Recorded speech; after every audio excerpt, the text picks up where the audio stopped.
There's a verse in the Bible that says intelligent people look for ideas. In fact, they search for them. What's the most significant position that you've held 10 years ago that you no longer hold today? I think the point I'm trying to make is that leaders are not stubborn. They do change their mind with additional information.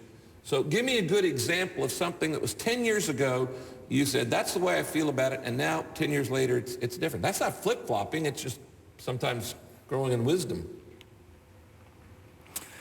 Offshore drilling, we got to drill now, and we got to drill here, and we got to become independent of foreign oil.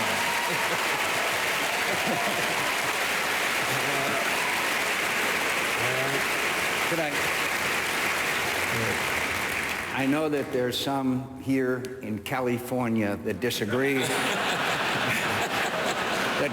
with that position. Could I also mention, very seriously about this issue, my friends, you know that this is a national security issue. We're sending $700 billion a year to countries that don't like us very much, that some of that money is ending up in the hands of terrorist organizations. We cannot allow this greatest transfer of wealth in history and our national security to continue to be threatened.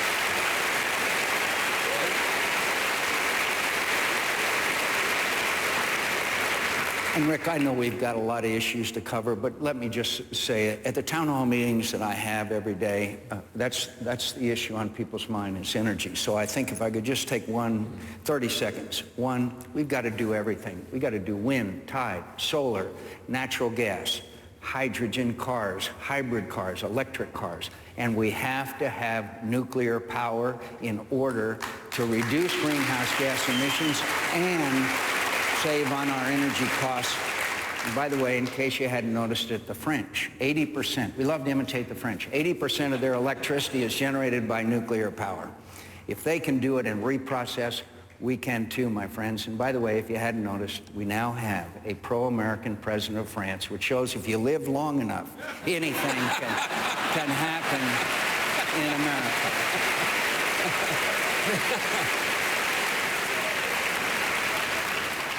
Well, you just took I had that question later on, but we don't have to ask it. What's the most gut-wrenching decision you've ever had to make? And what was the process that you used to make it? It was long ago and far away in a prison camp in North Vietnam. My father was a high-ranking admiral. The Vietnamese came and said that I could leave prison early. And we had a code of conduct that said you only leave by order of capture. I also had a dear and beloved friend who was from California named Ev Alvarez, who had been shot down and captured a couple of years before me. But I wasn't in good physical shape. In fact, I was in rather bad physical shape. And so I said no.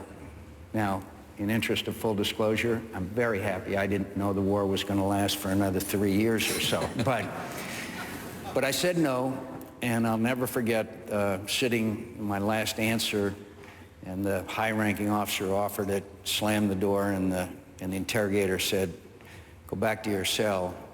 It's going to be very tough on you now." And it was. But not only the toughest decision I ever made, but I'm most happy about that decision than any decision I ever made in my life.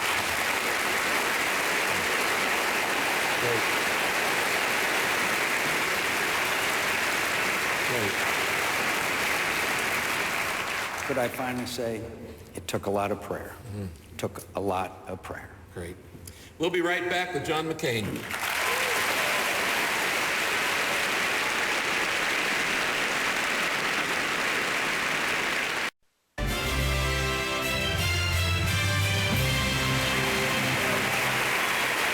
Welcome back. Welcome back. And we're here with Senator John McCain. Now, John, in this next section, we're going to talk about worldview. And I actually invited a couple 100,000 people, my personal friends, to send me their questions. And these are Heartland questions that came in from all over America. no matter how you answer them, somebody's not going to like it because we have many more worldviews, obviously, in America. But let's walk through these minefields together. First, you've made no doubt about the fact that you are a Christian. You publicly say you're a follower of Christ. What does that mean to you, and how does faith work out in your life on a daily basis? What does it mean to you? It means I'm saved and forgiven. And we're talking about the world. Our faith encompasses not just the United States of America, but the world. Can I tell you another story real quick? Sure. The Vietnamese kept us in prison in conditions of solitary confinement or 2 or 3 to a cell. They did that because they knew they could break down our resistance. One of the techniques that they used to get information was to take ropes and tie them around your biceps, pull your biceps behind you, loop the rope around your head, pull your head down between your knees, and leave you in that position. You can imagine it's very uncomfortable. One night I was being punished in that fashion. All of a sudden the door of the cell opened and a guard came in, a guy who was just what we called a gun guard. He just walked around the camp with a gun on his shoulder. He went like this, and then he loosened the ropes. He came back about 4 hours later. We tightened him up again and left. The following Christmas, because it was Christmas Day, we were allowed to stand outside of our cell for a few minutes. In those days, we were not allowed to see or communicate with each other, although we certainly did. And I was standing outside for my few minutes outside of my cell. He came walking up. He stood there for a minute, and with his sandal on the dirt in the courtyard, he drew a cross. And he stood there, and a minute later, he rubbed it out and walked away. For a minute there was just 2 Christians worshiping together. I'll never forget that moment. Shared Christmas with them. Yep. So every day. All right, let's go into the tough ones. I said that was just a gimme. Right. Let's deal with abortion. I, as a pastor, have to deal with this all the time, every different angle, every different pain, all the decisions and all of that. 40 million abortions since Roe v. Wade. Some people who believe that life begins at conception would say that's a Holocaust for many people. What point is a baby entitled to human rights? At the moment of conception.